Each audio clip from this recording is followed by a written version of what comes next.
So, hello everyone. Let me know if you can hear me, please. I had to unmute it. And welcome to the live. This is going to be the live just to kind of replay the actual 911 call because we did the text messages last time. We didn't do the actual voice message for the Idaho 4. And welcome Tara and Chief. So I hope y'all are doing well. So I already have it in the background. Let's see.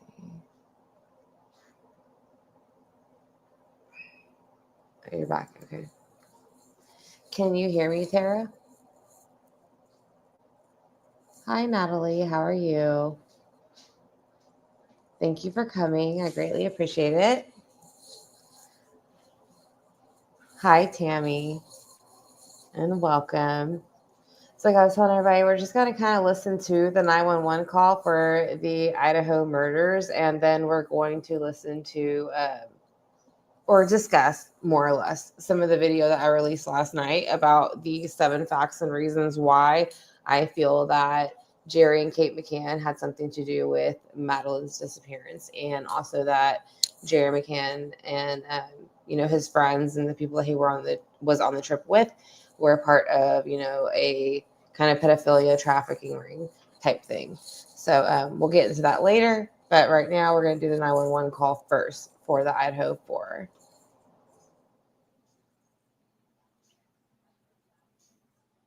Okay, and you can hear. Okay, perfect. So let's go ahead and I guess while y'all are saying hello, I'm going to set up the video to start playing. So this video is about a little less than 5 minutes, so it's not too long. And the reason I want to listen to this is because for some reason I kind of feel like I remember them releasing this voice voice call whenever it happened. So I don't know if they had kind of kept it under wraps during the trial and released it again, but I thought we heard it right when the murders happened, but I could be wrong. So I kind of want to hear it again because I know like I said again, what we reviewed last was the transcript of it. So let's go ahead and kind of listen to the actual audio of it. 55 a.m. 42 seconds, November 13, 2022. 911 location of your emergency. Hi, something is happening. Something happened in our house. We don't know what. What is the address of the emergency? 1122.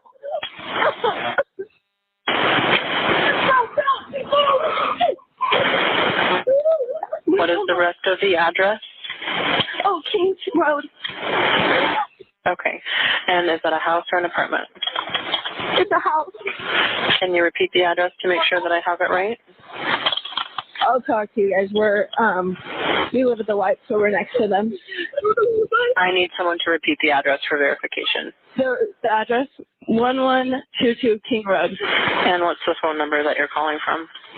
What's your phone number?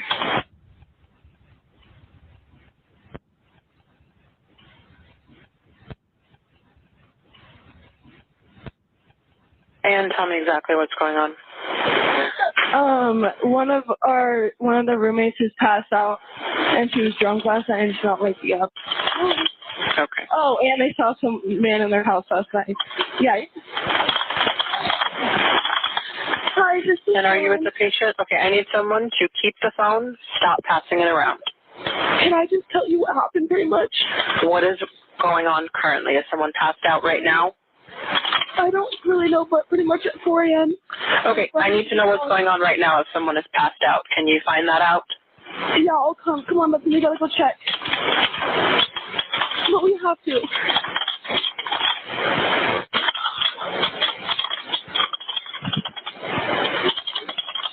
Is it passed out?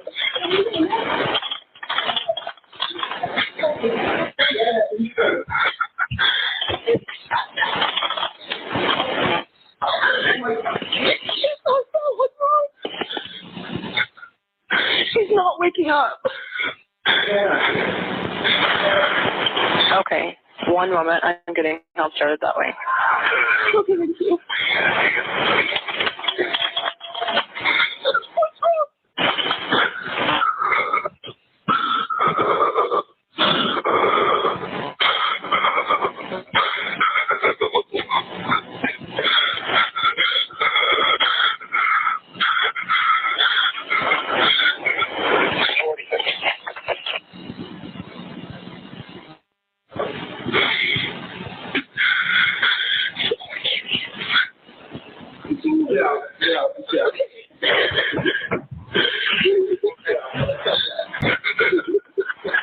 Okay, and how old is she? She's 20. 20, you said? Yes, 20 here to Okay. them. Hello? Hello? Okay, I need someone to stop passing the phone around because I've talked to 4 different people. Okay, sorry, they just gave me the phone. Is she breathing? Hello? Is she breathing? No. Okay.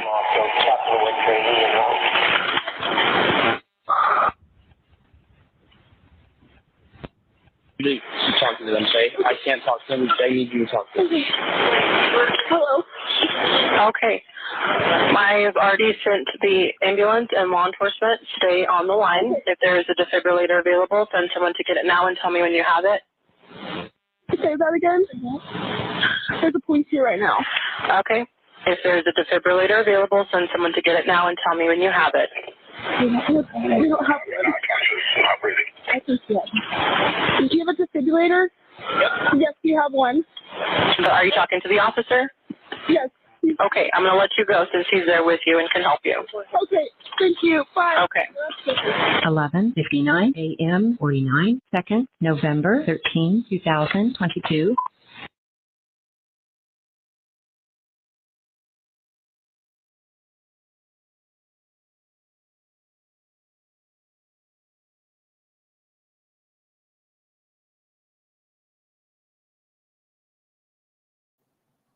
Okay. So that to me, the only reason the audio is odd to me and stands out, which I think most people have all said it the same reason, is because they said that this took place last night. They thought they saw an intruder in the house last night, and they kind of went to bed and then slept for, I think they said 6 to 7, possibly 8 hours, and then that they went ahead and called the police in the morning.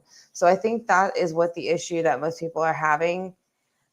So again, if you feel like you saw an intruder in the house the night before, why would you go to bed and go to sleep? Right. So we're going to kind of look up any more videos that we can kind of see of what they could possibly be claiming about why they weren't more suspicious of that. Yeah. And that's what I was thinking, Tammy, too.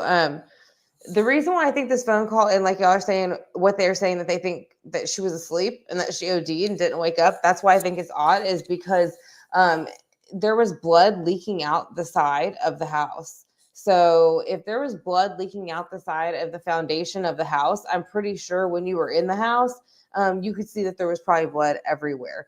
So yeah, I'm gonna have to agree with you there, that I do think that if she saw, that she was laying there and unresponsive, that I do think that she would have saw all of the blood everywhere, especially because I'm pretty sure her boyfriend was in the bedroom and in the bed with her, or at least in the bedroom, if not the bed. And the same thing had happened with him. He was stabbed multiple times, lots of blood. So again, I don't get how you can walk into a room and just think somebody's asleep when there's blood leaking out the foundation to the house of that room. So let's kind of just look at that really quick. Maybe we can pull up the beginning of it. Hold on.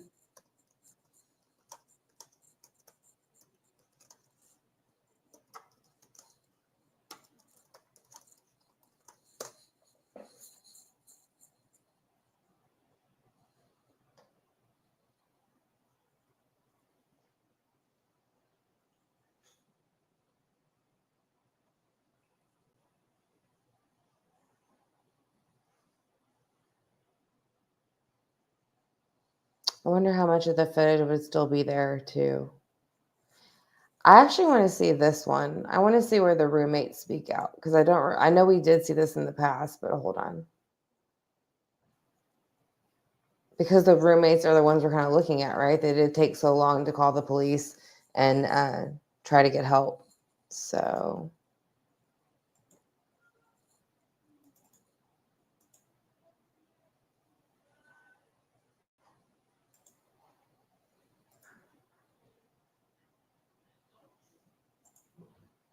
Okay.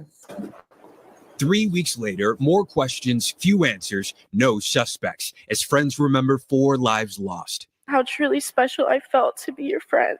For the first time, we hear from the 2 surviving roommates inside at the time of the stabbings in their own words. I'm going to be reading 2 different letters, one from Dylan and one from Bethany. There are letters read by a pastor at a service held this weekend. From Dylan Mortensen. My life was greatly impacted to have known these 4 beautiful people. And Bethany Funk. Maddie, Kaylee, Xana, and Ethan were truly all one of a kind. They all lit up any room they walked into and were gifts to this world. Officials say the surviving roommates have been ruled out as potential suspects. Their 4 friends stabbed to death in the early morning hours of November 13th, likely while asleep in their beds. With no suspects or murder weapon, the Moscow Police Department still following leads in the investigation, digging through more than 100 pieces of evidence on top of thousands of calls, tips, and emails, maintaining the fatal stabbings were targeted. The department also focused on dispelling misinformation, saying there is speculation without factual backing, stoking community fears and spreading false information. But in this tight-knit town, frustration is boiling over. The father of one of the 4 victims, Kaylee Gonzalez, is speaking out about the investigation to Fox News. The lead detective looked me in his eyes. I have no doubt he's working as hard as he can. But somebody isn't communicating. There's nothing being released. In our interview, he says with a lack of evidence, he's terrified the trail could go cold. I don't know how you catch a criminal if you don't even know what you're looking for. Families now fearful they may never find justice. Steve Patterson, NBC News. Thanks for watching our YouTube.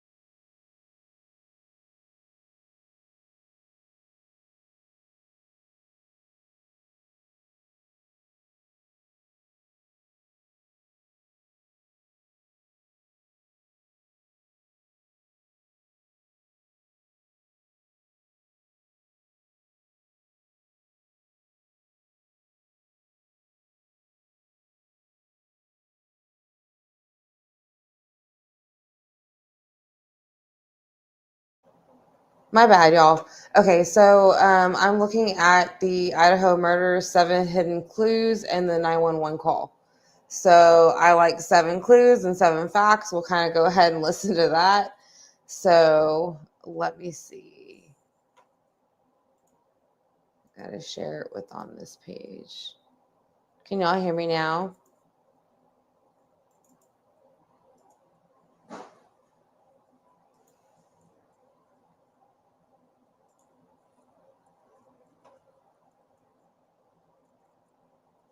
Okay, so we're going to watch this law and crime little segment real quick, and then we're going to kind of go from there because, again, it is giving 7 hidden clues here. So let's go ahead and get started on it.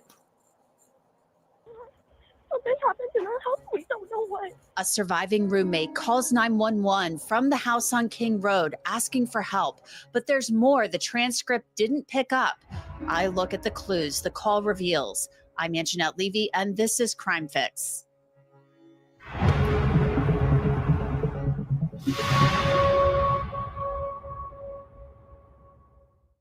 Really quick, before we dive into the 911 call, I want to tell you about a new channel that we're launching right here at Law and Crime. It's called Scandal. It's a place where we look into all the wildest crimes happening in Hollywood and expose the darker side of fame. Click the link in the description and subscribe to stay up to date on all the latest celebrity scandals. Now back to the very latest on the Idaho murders 911 call. Of course, it was just before noon on November 13th, 2022, when the roommates who survived the horror on King Road called 911. We've boosted the audio so we can hear what's going on in the background. And I'll tell you what I'm hearing and what I think is happening. Some of it is still hard to hear, and I want to know what you're hearing. So if you hear something different from what I think I'm hearing, please put it in the comments. We're also going to look at why it took more than 2 years for this call to be released. Now, at the beginning of the call, a neighbor said one of the roommates was passed out. That was Xana Kernodle. It would only take a few minutes for police to arrive and realize that it was much, much worse than that. Xana, Ethan Chapin, Maddie Mogan, and Kaylee Gonsalves had been stabbed to death. A massive police investigation unfolded, and more than 6 weeks later, Washington State University PhD student Brian Kohberger was arrested and charged with murdering Maddie, Kaylee, Ethan, and Xana. He faces the possibility of the death penalty if he's convicted. At this point, Kohberger says he didn't commit these crimes. Now back to the 911 call. The phone was passed around quite a bit. The roommates were scared. The call starts with roommate Bethany Funk. 4 people, including the 2 roommates, a neighbor and a friend of Ethan's named Hunter Johnson, all talk to the 911 dispatcher, but there are also things in the background that you can hear only if you listen very closely. So let's listen, and I'm going to put text on the screen for those things in the background. 11:55 a.m. 42 seconds, November 13, 2022. 911 location of your emergency. Hi, something is happening. Something's happened in our house. We don't know what. What is the address of the emergency? 1122.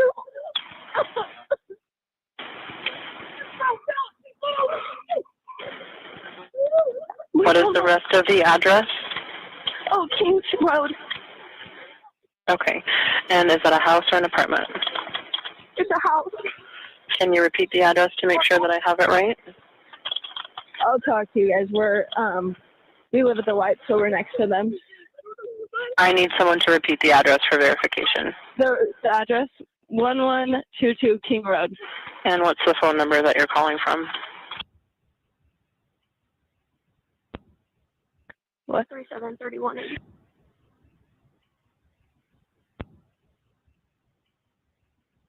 And tell me exactly what's going on. One of the roommates is passed out, and she was drunk last night and she's not waking up. Okay. Oh, and they saw some man in their house last night. Yeah. Hi, and are you with the patient? Okay, I need someone to keep the phone, stop passing it around. Can I just tell you what happened pretty much? What is going on currently? Is someone passed out right now? I don't really know, but pretty much at 4 a.m.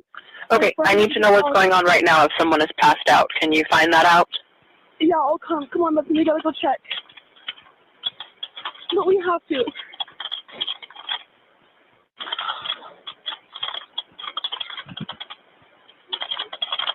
Is she passed out?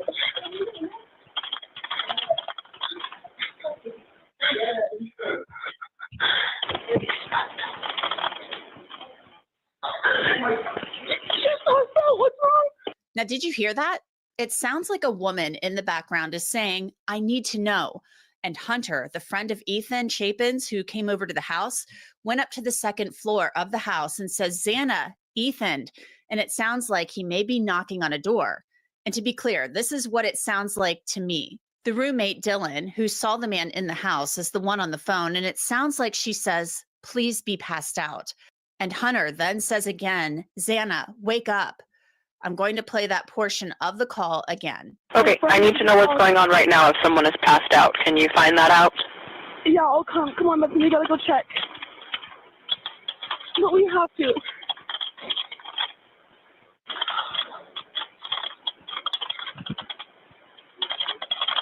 Is she passed out?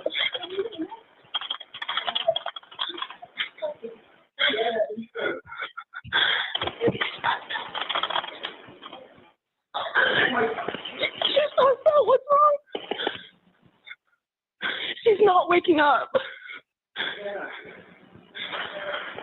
Okay, one moment. I'm getting help started that way. Okay, thank you.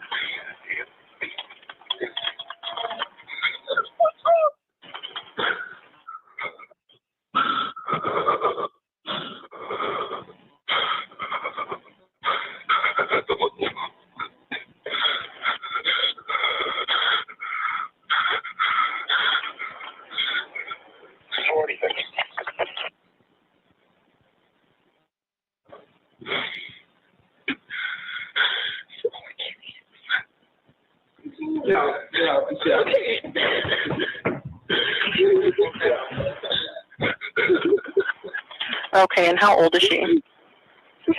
She's 20. I want to tell you about something that Megyn Kelly has out right now. It's a truly gripping and incredible investigation on her YouTube channel. The disappearance of baby Lisa Irwin. Crib in the middle of the night.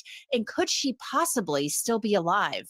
Megyn Kelly is taking you back inside the case in a special new 5-part series, Megyn Kelly Investigates. She interviews baby Lisa's parents, other key players in the case, and through hidden cameras brings the first ever comments from one of the men at the center of the story. Deep reporting, expert analysis, Megyn Kelly Investigates on the disappearance of baby Lisa. All 5 episodes are available right now on the Megyn Kelly Show's YouTube channel and podcast feed. You can also find out more at megynkelly.com. So earlier in the call, you had heard Dylan say, we have to go check on them. So this is what I'm thinking may have happened based on what we heard. It sounds like Hunter went to the 2nd floor and possibly Xana Kernodle's bedroom door was closed. Hunter calls for Xana and Ethan and they don't respond. He possibly knocks on that door and says, Xana, wake up. Dylan says what sounds like, please be passed out. Then there's heavy breathing and what sounds like, poor Kaylee. Finally, Hunter says, get out, let's get out. I'm going to pick it up from there.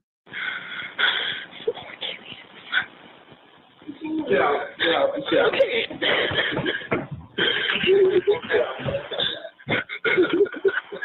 Okay, and how old is she? She's 20. 20, you said? Yes, 20. Here, do you want to talk to them? Hello? Hello? Okay, I need someone to stop passing the phone around because I've talked to 4 different people. Okay, sorry, they just gave me the phone. Is she breathing? Hello? Is she breathing? No. Okay.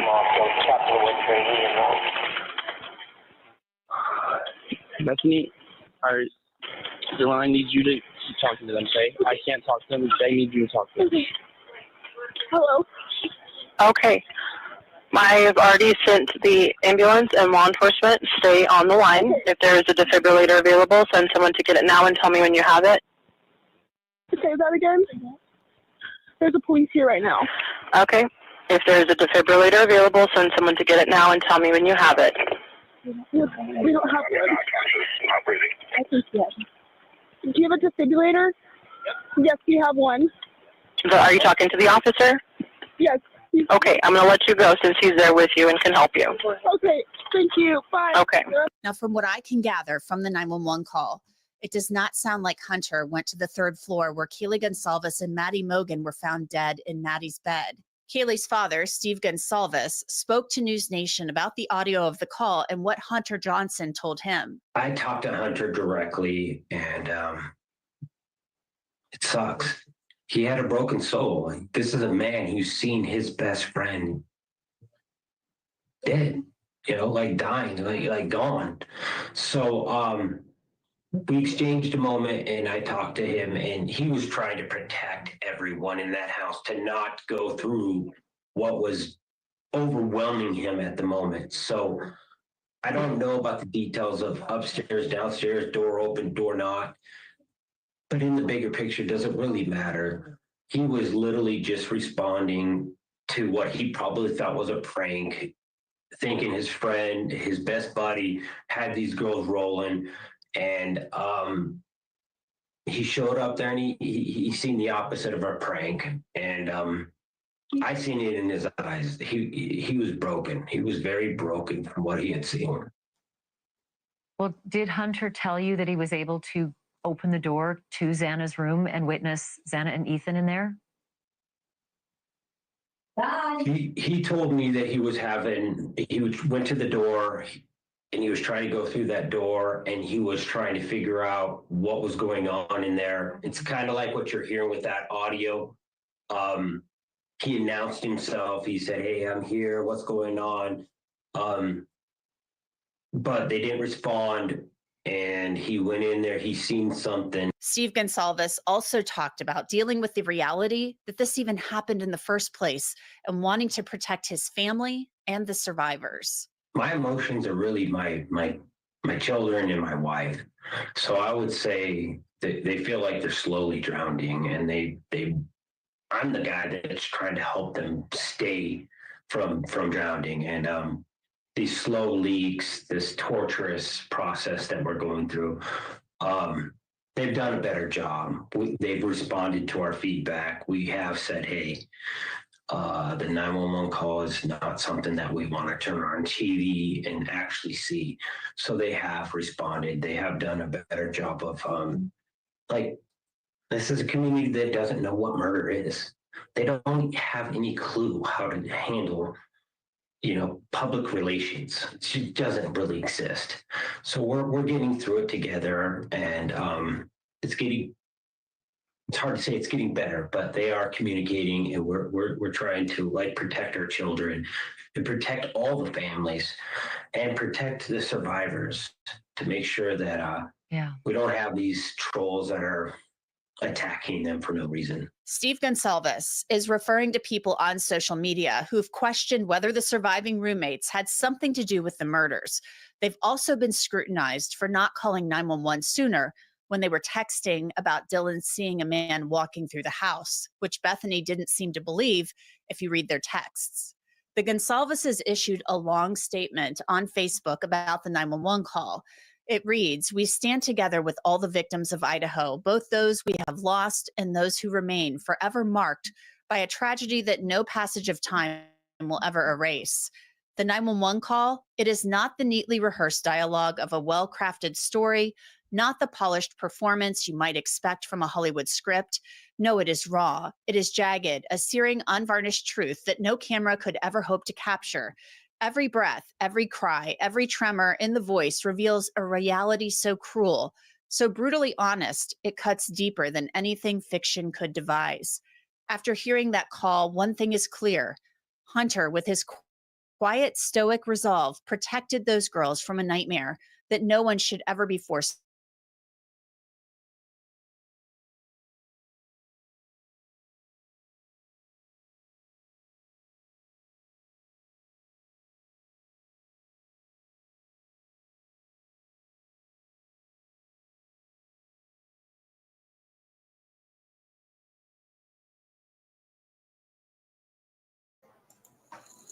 Okay, so I had to stop all the background noise and videos playlist playing in the background.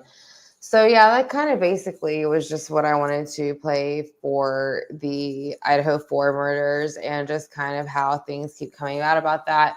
I did see where they found something recently about the K-bar that was involved. I don't know if it was that.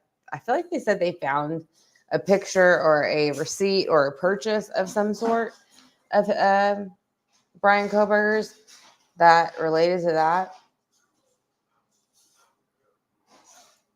It could be Tara. So I'm just going to close out on this video back over here.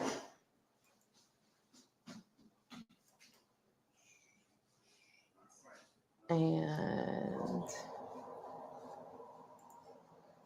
I wanted to see how many of y'all wanted to get into kind of the video yesterday that was more for the Madeline McCann case. If that's something y'all wanted to see. Sorry, I was staring off on the on the tabs. They found where he bought a new one after the murders. Okay. Let me see. Do y'all want to look up that video of anything of as far as him, being found to purchase the K-bar after the murders? Do they know if he had one before for like sure? Yeah, okay.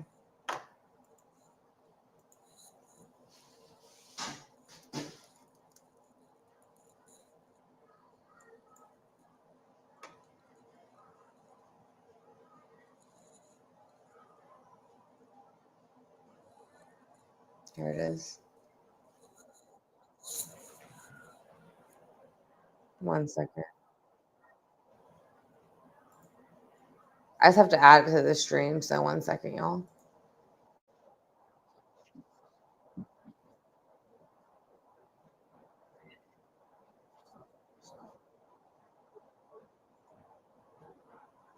Eyebrows and a white car at the crime scene.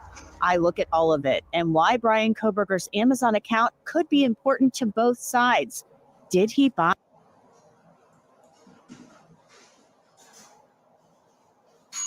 Okay, here you go. To keep some evidence out of the trial, and they're revealing. Prosecutors in Brian Koberger's case are firing back at his attorney's request to keep some evidence out of the trial, and they're revealing new photos to back up testimony about bushy eyebrows and a white car at the crime scene. I look at all of it and why Brian Koberger's Amazon account could be important to both sides. Did he buy a K-bar knife on the site?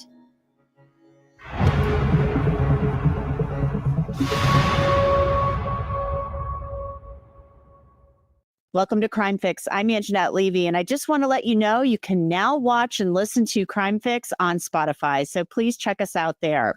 Prosecutors in Brian Koberger's murder case and his lawyers are battling it out on paper over what evidence the jury will hear at his trial when it begins later this summer. They're fighting over everything from Koberger's Amazon account and his purchase of a K-bar knife to a surviving roommate's testimony, text messages, the 911 call, and whether Koberger should face the possibility of the death penalty because he has autism spectrum disorder. And the defense is shedding new light on the timeline of the calls and texts between the surviving roommates.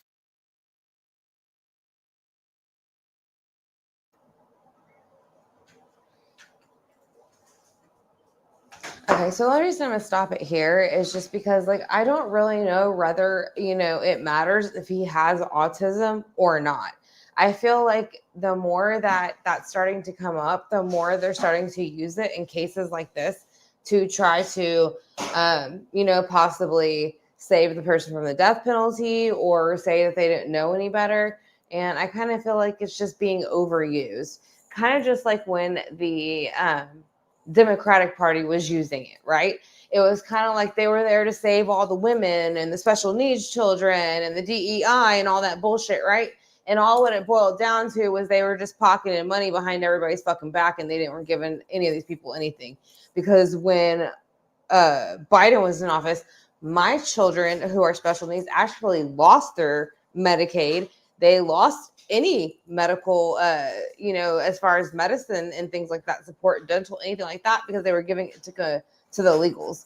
So it's a little bit different. I know I'm kind of randomly bringing that in, but yeah, that's just something I wanted to bring up about that. So I don't know.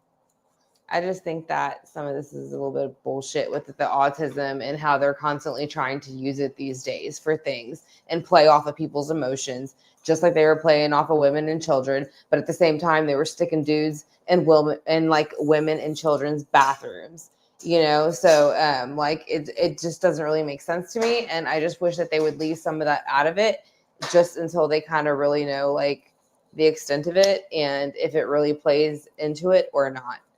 Because I don't think it does. I think it's a really easy cop out to say, oh, well, maybe they're autistic, or, oh, maybe they have some kind of mental disability. I think half of the freaking United States of America has a mental disability. I don't think that makes it an excuse. And I think it depends on what you're using it for. So I just wanted to say that in the middle of this. I'm so sick of the damn autism. They must have autism, and that's the reason why some shit happened. I think that's bullshit.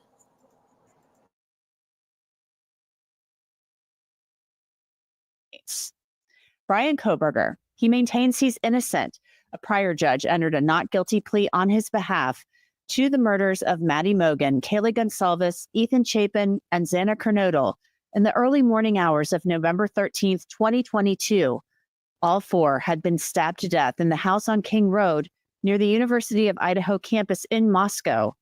Prosecutors say Brian Kohberger drove his white Hyundai Elantra to the house that morning, circled the area a few times before he broke into the house and stabbed all four victims. Police say a K-bar knife sheath like the one I have right here was found next to Maddie Mogen on her bed, and the underside of the snap had Brian Kohberger's DNA on it. That's a major piece of circumstantial evidence. Kohberger has asked Judge Hippler to not allow the prosecution to present evidence of his Amazon click history to the jury. That would show what he's browsed, put in his cart, and even purchased. His attorneys argue the Amazon account was a shared family account, and the click history could be influenced by things like AI. But the state says the records are clear. Prosecutors write, a K-bar knife sheath with a USMC logo was found next to one of the victims at 1122 King Road. The defendant's DNA was found on the K-bar knife sheath found on scene.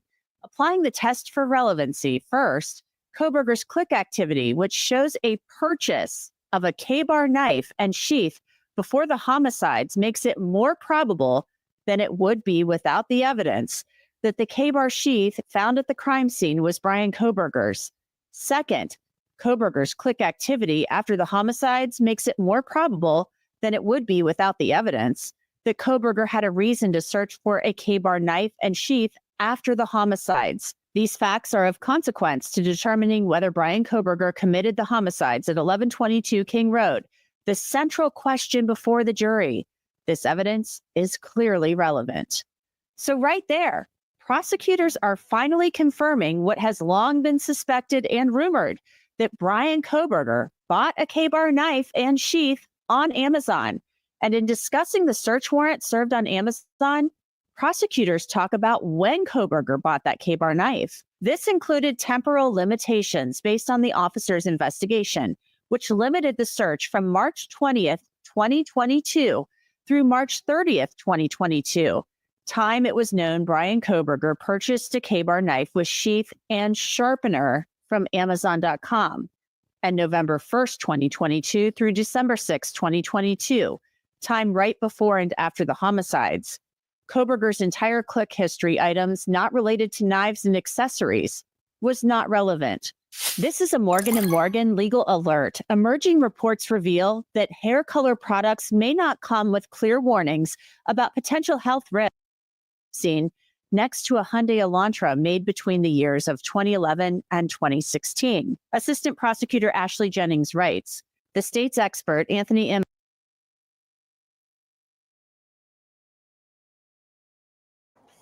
Okay. So we're stopping it there just because there's no reason to keep on going on with it. For the most part, I think we kind of already know, how we feel about it. The only thing about the K-bar being found, again, it's so common. It's so common if you've been in the military. It's so common if you hunt. It's common if, all those things. So, yeah, he got yelled at earlier for wearing that hat. Trying to make America great. So he wants the world to know that he was making America great. And he got yelled at. So, but anyways, back to what I was saying. I do think K-bars are pretty common, and I'm not saying that it wasn't his K-bar. I'm just saying that it's very easy to say that just because this is in the photo, it must be yours. You know what I mean? It's kind of like saying a bag of Doritos is in the photo, so it must be yours. You know what I mean? Like everybody fucking eats Doritos, right? Yeah. I mean, I love Doritos. I don't eat them as much as I used to. But, so do y'all want to hop into the McCann's stuff yet? Or what we doing?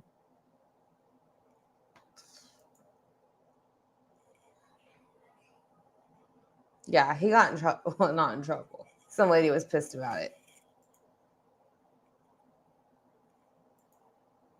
I know. I actually have a page for President Trump. I haven't advertised it on here because most people hate it. So it is called My Unpopular Opinion. Tammy's been on it. I think that's about it so far. My dad knows about it. He loves it. And yeah, I kind of just give my opinion on different, political figures, how they behave, the things that they say, things like that. It is in my about section. So if you're interested in Trump and you enjoy him and you love, him as your president, then yeah, subscribe to My Unpopular Opinion. Because again, I'm in Texas and I love him. I think he's great. Yeah, I love President Trump. I mean, shit's cheaper already around where I am. That's all I know. And literally, like when the immigration started, like I remember before it even started, like I didn't know all this shit was going on for real because I'm totally hermit. Like as far as like Virgo, I'm a Virgo, so I'm totally hermit mode. Like I don't know what the hell is going on around me half the time, as long as I'm just like in my own zone and don't want to be bothered. So I remember when we would go places, I would see all these fucking people, and I'm like, where are all these people coming from? Like, where are they? Where are they coming from? They'd be parked like up in there'd be like 12 freaking cars parked in the Walmart parking lot, and they'd all be talking to each other and stuff. And but yeah, like they're all gone now. So that was the point. Like, you know what I mean? Like none of their asses were supposed to be here to begin with. You know what I mean? So yeah, I mean I might lose some people on that, but that's kind of how I feel. I kind of feel like I'm glad they got the hell out of here. They had no business being here. They were doing a free ride. My kids, who are, more than entitled to Medicaid, things like that. Again, I know I said this earlier, but entitled to Medicaid, things like that, got cheated of it because of this situation. So I'm so glad that President Trump is in office and that things are going back to the way they should be. So, again, it's called My Unpopular Opinion. Much like anything else that comes with me, it's very unpopular. So join me. Join me for my unpopular opinion. Yeah, he has been. And if I was him, I would be too. You know what I mean? Because there's a lot of things, like they're going to start releasing a lot of these, as far as like we know, dyes, things like that are completely bad. Preservatives, things. And I know there's some things like that they put in it because they wanted it to last for a while, but I don't think we're at a point anymore in society like we really need that, right? So that's a whole different rant. So let's go on to something else. Let's get into the McCann stuff, right? So who got to watch the video last night about it? So I think what we're going to do is, if y'all are up for it, do y'all feel like rewatching it together as a group? And that way we can kind of call out all the bullshit at once together. Or we can just kind of like throw in things that maybe didn't get put into the video. Or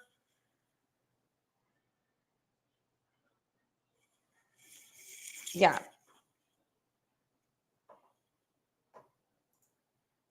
Yeah, I think we should do that.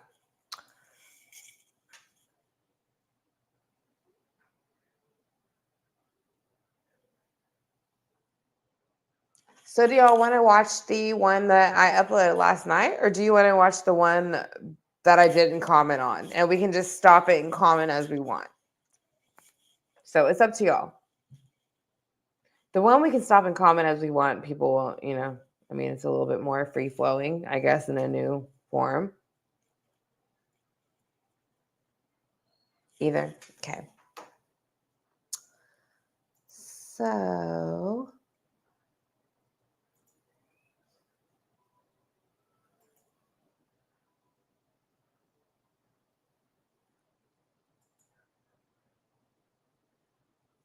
I think we're just going to do it as it was.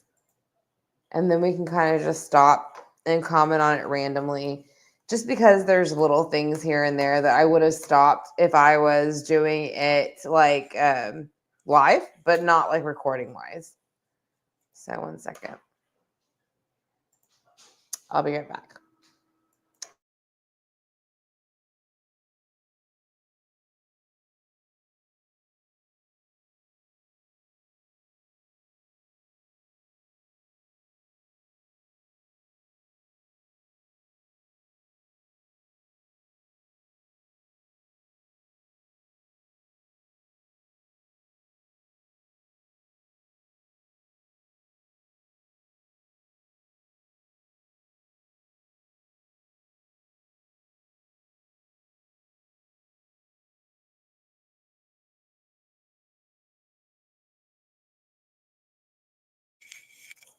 No, Lisa, they have not rebuilt Denny's yet, and I'm completely sad. And I actually do not think they are even rebuilding it.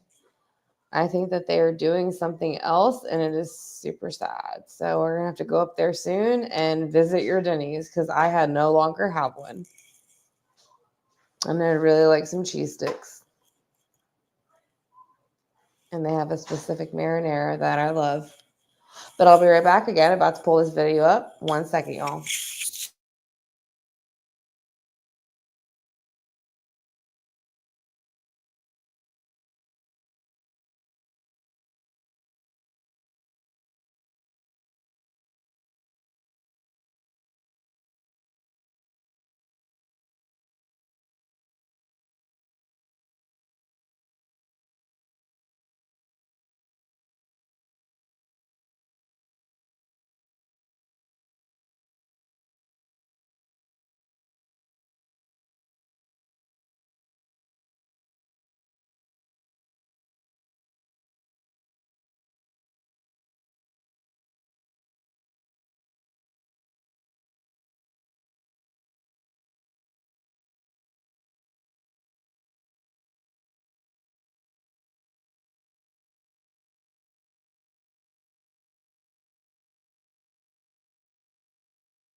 All right.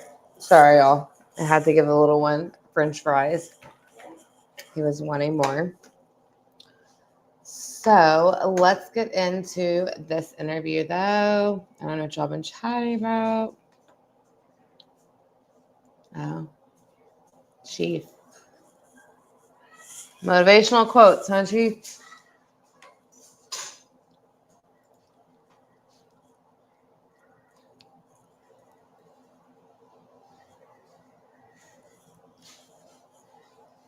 All right. So let's get into this interview here.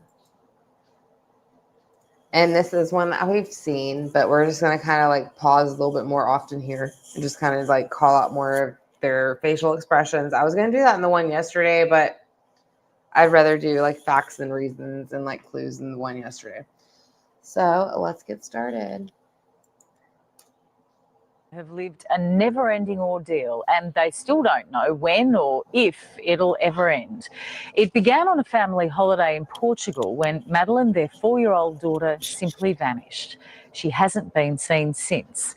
Tonight, the mystery deepens. You're about to see home video never shown before, and learned the vital clue Madeline left behind. Here's Ronnie Sadler. Okay, spin around, darling. Right round. Oh, yes, I can see your wings.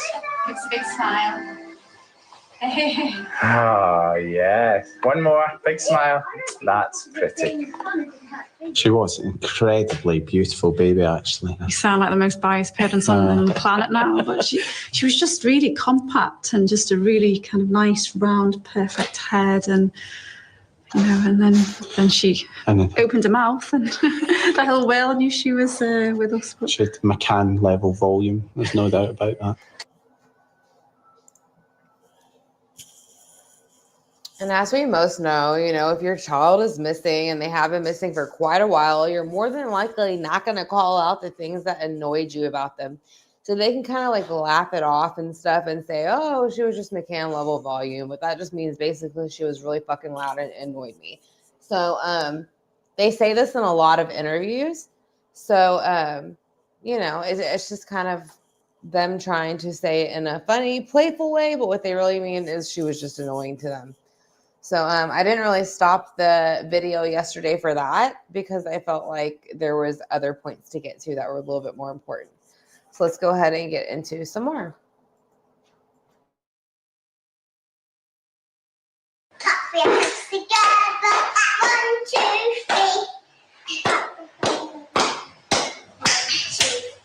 3. Yay, well done. Okay, let's sing another one. I always wanted to be a mother. I don't know if maybe that stemmed from being an only child and sort of, wanting that feeling of family.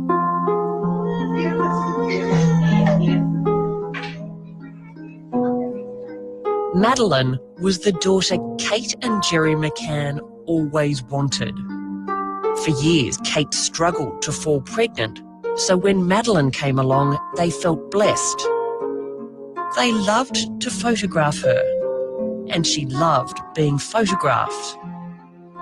This is the last picture of Madeline, taken 7 hours before she disappeared.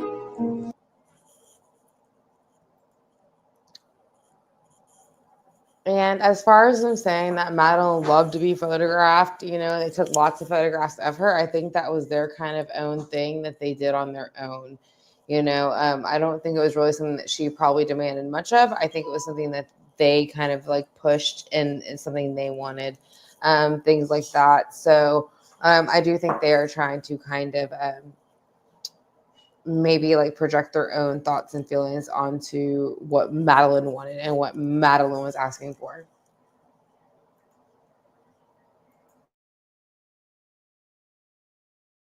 There's a photo of her that afternoon that was taken at 2:29, I think, because we've got it on a digital camera. And she was just sitting by the pool with myself, and we've both got our feet just paddling, and she is so happy. It's been 1,543 days since Madeline McCann vanished. To keep Madeline's case alive, this private couple has revealed more of themselves than ever before. Kate and Jerry are both doctors. They married in 1998, and in 2001, after 3 years of failing to conceive naturally, they began IVF. 18 months later, on the eve of another hospital appointment, Kate did a home pregnancy test. A little line appeared on the test. I'm a doctor, and it says on the box, any kind of line is a positive, but I was like, I'm not sure. But there's that faint kind of... Showed it's me, and I'm like, it's definitely. It's definitely. No question. And obviously we had a scan, and there was a little beating heart, and that was our little Madeline, so... Who's that present for? Okay, so again, this just could be me, but I kind of feel like when they talk about like finding out they're pregnant, finding out, that they were trying a lot, things like that, and to have the baby and they were finally pregnant, I feel like they are kind of like Kate's lying a bit about maybe possibly wanting to be pregnant and how excited she actually was. She kind of looks off to the side like she is thinking of what she should say and what the proper thing to say would be. But I don't know. I don't really know too many only children who actually want to have children. Most of the time they want to stay they don't want to have children at all, or they'd rather just have one, but nothing more than that. So now I'm not saying that's everybody. I'm just saying that's from most of the people that I happen to know. So again, that's just with my experience, but I do kind of feel like it's a bit odd of a statement when you look at her face and her body language versus what she's actually telling you.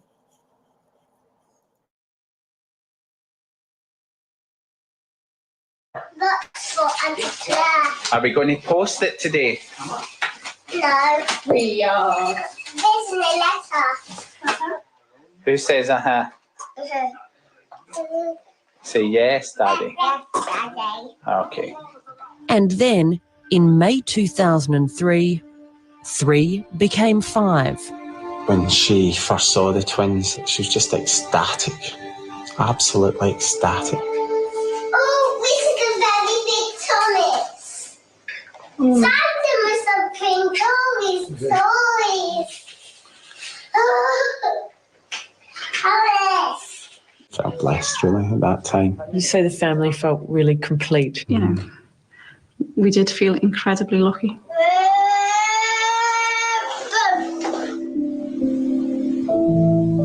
In late April 2007, the McCann's decided to travel to Portugal for a family holiday. In the pink pants climbing the stairs to the plane is Madeline. So there's also like another video that I posted, and they're talking about as far as like they're not just talking about European families, but they're talking about families who go to this particular region in general. They're saying that the families who usually go at this time to this region with children, and kind of like what happened with Madeline, they're usually going for a reason, and they're going because they're kind of all into the same thing as far as these pedophilia rings and stuff like that. So they say that they kind of go there and they travel there because it is kind of maybe like ignored or looked, people look the other way a little bit more often than what they would anywhere else. So again, that's just, more videos. You can look it up yourself. There's also videos that I posted that link to other pages where they have more info of that, more sources, more sites. I can, I'm more than happy to put those in the description as well when this video uploads. But again, where they traveled, it's almost like this certain area is where people go to kind of do things that are inappropriate with children. And it's kind of not just one person, it's usually groups of people. And so my other theory is that just say Madeline was actually abducted. I think that they did plan it, and that is why Jerry had made the comment of that his friend had possibly said, or someone that he knew had possibly said, well, what if she was basically, taken to sell. So that's something that is interesting to look into also in the last video. So I just want to say that I do think there was weird things going on in this area. I think they're very well aware of where they were going and what they were doing.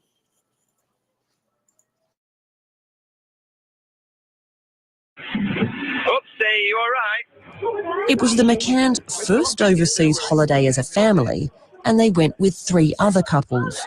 Cheer up, Jerry, we're on holiday. It's a small resort. It was out of season, end of April, beginning of May, and it was incredibly quiet. We felt very relaxed there, very relaxed. In the evening, the children were put to bed by 7:30, before the adults had dinner together down at the pool. From where they ate, Kate and Jerry could see the back of their apartment and left the door unlocked. If you measure it directly from the back of the apartment as a straight line to where we're dining, it's only 50 metres. 50 metres? That's a direct line now. 49.4 on Google if you want to be really specific. But I don't know why she Googles about this. Like, this is supposed to be the funniest thing in the world that she looked it up on Google, and it's actually not even 50. It's 49.4 if you want to be exact. Again, if your child was abducted, truthfully, why would you be giggling about something like this, and how far, like how much distance there truly was? So the proximity was very close.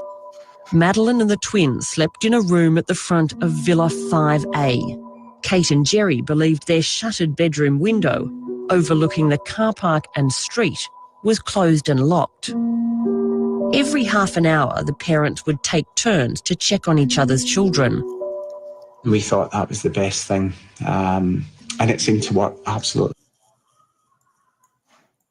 And I also think this checking on each other's children, and they had all brought children with them. I think this whole checking on them was a nightly thing that they had, like, was planned, and if not done every night since they had gotten there. I think that it was done because they were doing inappropriate things with each other's children. So again, like, I don't really bring up a lot of this stuff when I first started the series, but now that we're more deeper into it, I am going to say that is why I think that they had this plan of everybody checking on each other's children. I think Jane Tanner and David Payne were the worst. The reason I think David Payne and Jane Tanner are the worst is because they interject themselves into the story a lot. Not to say anybody else that was there wasn't just as guilty, but with David Payne, they do make a comment that Jerry had went that day that Madeline supposedly disappeared, and while he had booked 3 individual tennis lessons that day. Why would you book 3 tennis lessons on the same day? And then he says while he's doing this, that David Payne goes to the apartment for him and checks on Kate, Madeline, and the twins while they're taking a bath. So again, very intimate moment, very inappropriate moment to show up all of a sudden at somebody's apartment. And then that's the last of anybody saying they went to the apartment. That is why I'm saying I think David Payne had something to do with it. Because even if she fell off the couch, like they're saying she fell off the couch, why was there blood on the walls? Even if it wasn't huge blood spatter, it was spray. So even if you were to fall and hit your head on the floor, it would only spray so far. It wouldn't spray onto both walls, almost a good 4 to 5 feet or above them, right? So whether something happened on that couch, and I feel like David Payne was the one that has something to do with it, possibly Jerry, but I feel more David Payne. And then I do feel that, they covered it up, and, that's kind of how that goes. So that's my kind of theory so far. But I do think something happened around the couch. I think that's why there's blood in that area. I think that's why they put David Payne into the story the night of it happening. And he's one of the last people to see them before dinner because he was one of the last ones to actually see Madeline, whether he disposed of her body or he was the one that actually did something to her and then disposed of her body with her father.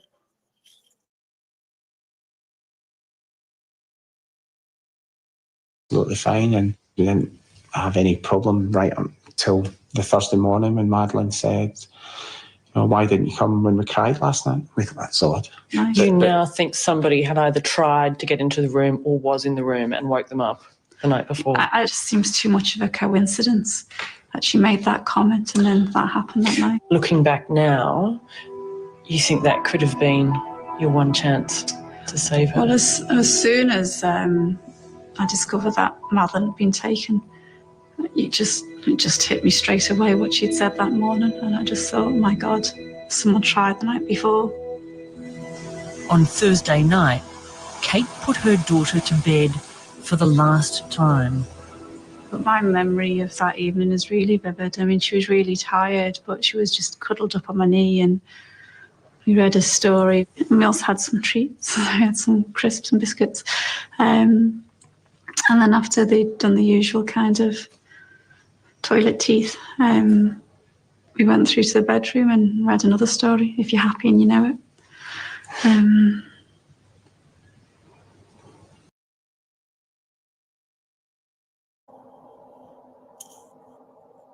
Okay, and that's another thing that her and her husband want you to think to this point. Not only were they, like, from the time they got there, was the trip so exciting and it was just so relaxed and it was so comfortable and it was so safe. Even though the nannies that were like hired to like work on the facility site were given rape whistles, they will just tell you that everything was so happy. Everything was so great. This was the best vacation they've ever been on. Now, these are 2 doctors who supposedly make very good money. So they went to some random place where it's known for pedophilia trafficking. The nannies that work on the site have to have rape whistles. And they left their kid about half a football field away, covered by bushes, trees, everything else, left the door unlocked. But someone still sneaked in from the side of the window. And they just want you to know they're doctors. And if you question them, then you're the idiotic one, right? Not them. You're stupid, not them. So just remember that. So basically they're laughing in your face, just like when they shook the Pope's hand, just like when they made up all this bullshit comments about the window swishing open, just like it did in Peter Pan, like when Robin Williams found out his kids were missing. Like, it's just a bunch of crap. So I'm tired of the storytelling. I don't understand how these people have gotten away as long as they have with basically murdering, like not murdering, but hiding the death of their daughter, the accidental death of their daughter, because they were doing things like drugging their children, and they were doing things like letting other people taking advantage of them. So, and I think that it's sad what happened to Madeline, but I'm also glad that it happened when it did, before the twins got involved in the same shit that they were doing to Madeline. So.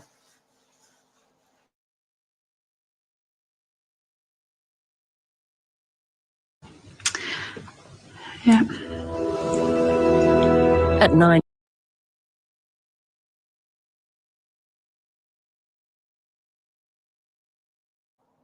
And yeah, did you believe that? Because I didn't. She couldn't think of anything else to say just now other than, we read happy and you know it. Clap your hands. Yeah. Is that enough? Is that enough for you to believe me?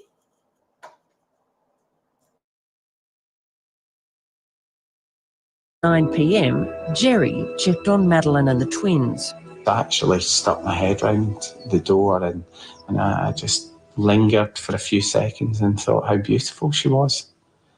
And that that's was the last time I saw her. the last time you saw her. You thought how lucky you were. Exactly. Your world shattered within an hour. At 10 p.m, it was Kate's turn to look in on the kids. The bedroom door where the 3 children were sleeping was open much further than we'd left it. I went to close it to about here, and then as I got to here, it suddenly slammed. And then as I opened it, it was then that I just thought, I'll just look at the children. And literally as I went back in, the curtains of the bedroom, which were drawn, were closed. It was like a gust of wind, kind of just blew them open. And the curtains, which had been closed, just swung open into the room and revealed that the shutter was all the way up and the window being pushed right across. And then I just knew she'd been taken. Kate says after a quick, frantic search of the apartment, she ran back towards Jerry, who was still with their friends at the table by the pool. I can't remember exactly where the table was. It was kind of in this bit. So it'd be about round here. And I was kind of sitting in this bit. Yeah, I mean, Kate's clearly distraught, and I jumped up. But it was kind of disbelief. She can't be gone. She can't possibly. How could she be gone? And I was saying that to Kate as we were both running. Police were called within 15 minutes, but they didn't arrive for nearly an hour. It took them another 2 hours before they bothered to seal off Madeline's bedroom. British investigators later called it the worst preserved crime scene they'd ever encountered. Roadblocks and checks weren't put on Portugal's borders for a full 12 hours. And within days, hundreds of guests, potential witnesses and suspects had checked out and left without ever having been interviewed. The night seemed so long. Every second was excruciating, and it was dark, and you just wanted to be light and everybody searching, and Madeline found. It's thought Madeline was taken shortly after 9 o'clock. In the following 45 minutes, there were 2 significant sightings of a man carrying a young girl. The first by Jane Tanner, one of the McCann's friends. I was walking up here, probably as I got to, it's hard to know exactly where, but probably about here. I saw the man walk across the road there, carrying the child. Jane had seen a man carrying a child away at 9:10, 9:15. But no one took any notice because no one knew then that Madeline was missing. They thought the man was a local father carrying his own sleeping child. 2 different witnesses reported seeing a man watching the McCann's apartment in the days leading up to Madeleine's disappearance. But the Portuguese police turned their focus on Jerry and Kate. In September, 4 months after she went missing, the McCanns returned to the UK as suspects. Did you kill your daughter? No, that's an emphatic no. I mean, the ludicrous thing is what's been purported from Portugal is that Madeleine died in the apartment by an accident and we hid her body. Well, when did she have the accident and died?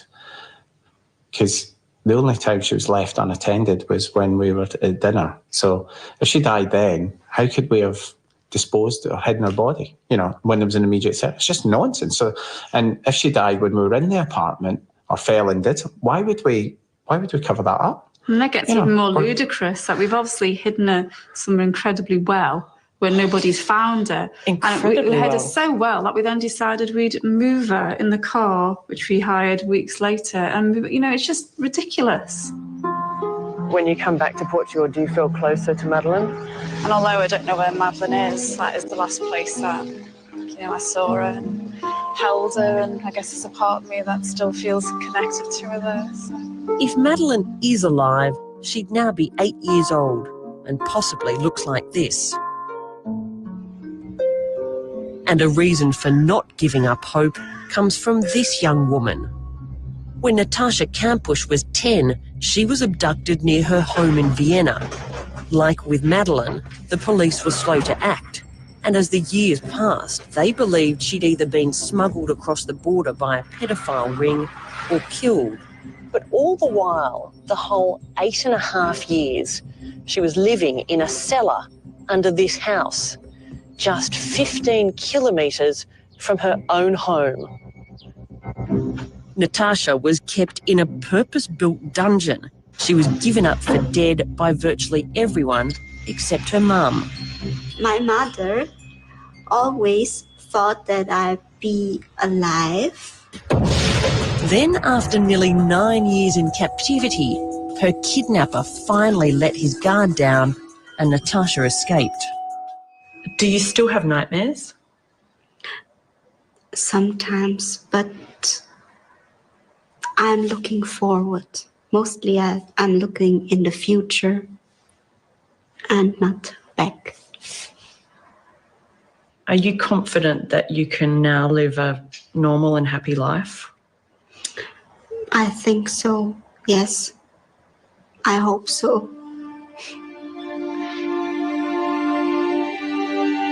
I think kids can be written off, missing kids can be written off too easily. You cannot do that. You cannot give up on a child. We get you turned in a little bit closer to the area. Thank you. With no police force currently investigating Madeleine's case, the McCanns are using their own money, including royalties from Kate's book, to hire investigators and former police to continue the search for Madeleine. Kids are survivors. Madeleine means tower of strength. Wherever she is, whoever she's been with, whatever's happened, we will get her through it. You will not rest until you find your daughter, until you wrap your arms around her. I don't believe any parent could, and I don't believe we could ever reach a point where we just think, oh, well, we've done everything now. Whilst the situation remains as it is, Madeleine's out there and she needs us to find her. You'll keep looking forever. We will.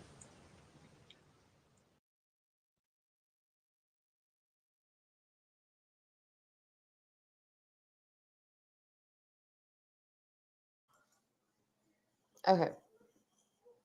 So, I don't know who has all had the chance to watch the video from last night that I had mentioned. If you kind of look up through her book, some of the stuff that she said about as far as Madeleine and some of the things that she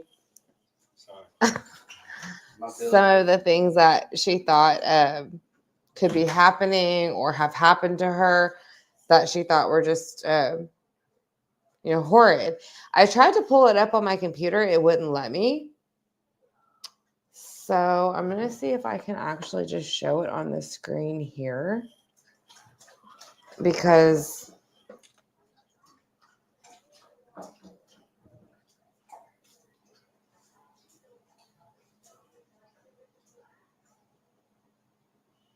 I do want y'all to see it.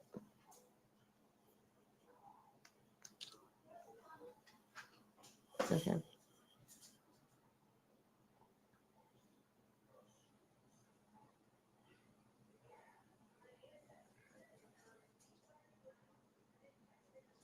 Okay. Let me see if I can pull it up real quick.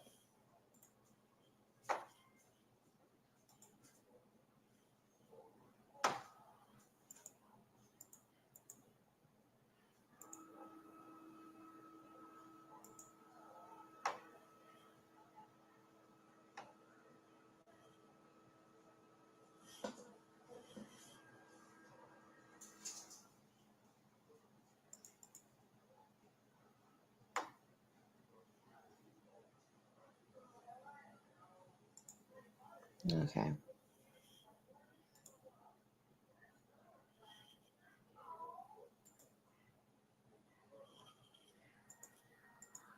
All right, let me see if I can share this screen, y'all. Yeah, right. Run by Smoochie. Okay.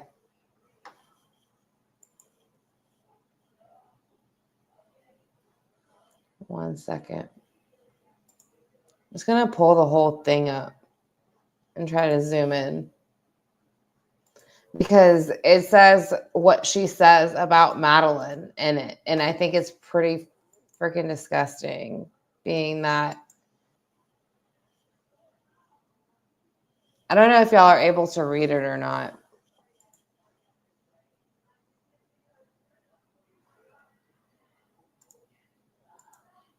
All right, hold on. Here we go. Wait, sorry. I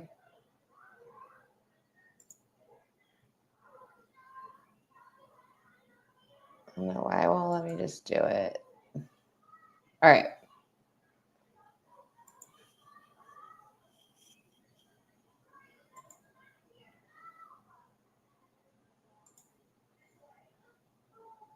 Maybe I can open it with this.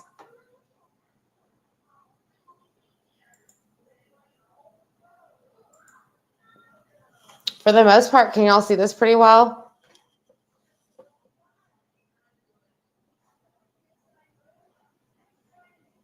I'll read it and I'll leave out certain words, but for the most part, this is the part of the book that they're talking about, that she says stuff that's really super inappropriate.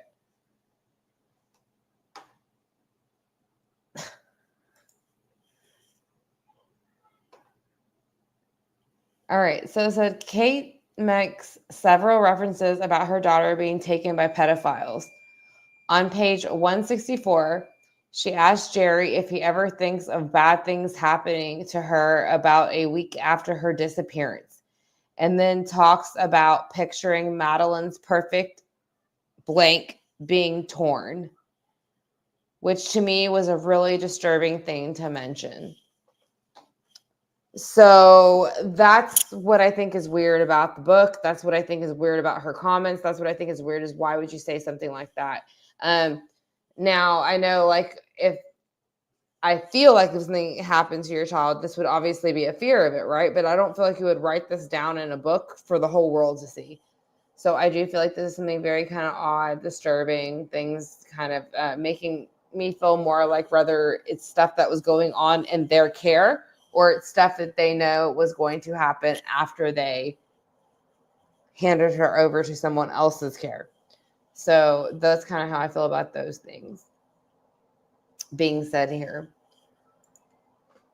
But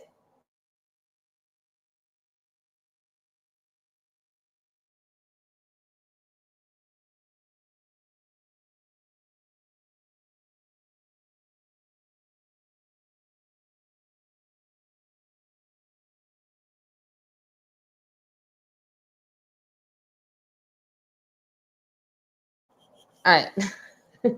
So that is the last part, though, that I wanted to share.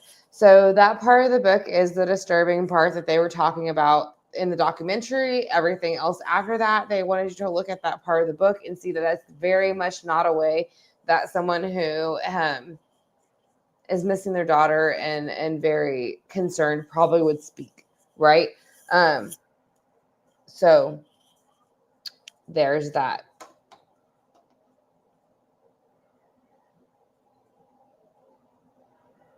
I was talking about a bathtub. But that is going to be today's live. So I'm going to sign out because I'm going to go eat now. I made burrito tacos and I'm super excited. So I'm going to go eat. And I want to thank y'all for joining me. And hopefully y'all heard some stuff in this live that we maybe have not heard in our last. So if this was y'all's first time joining us, then I greatly appreciate y'all joining us. And if you hit the like and subscribe, you will be updated in the future whenever we do future lives and video uploads like this. It was good seeing y'all too. And tell Gus we said hello. And I hope he enjoys his new shower. I think that's probably might be what y'all are talking about. But y'all have a good one. Love each and every one of you. And I will see y'all soon. Bye.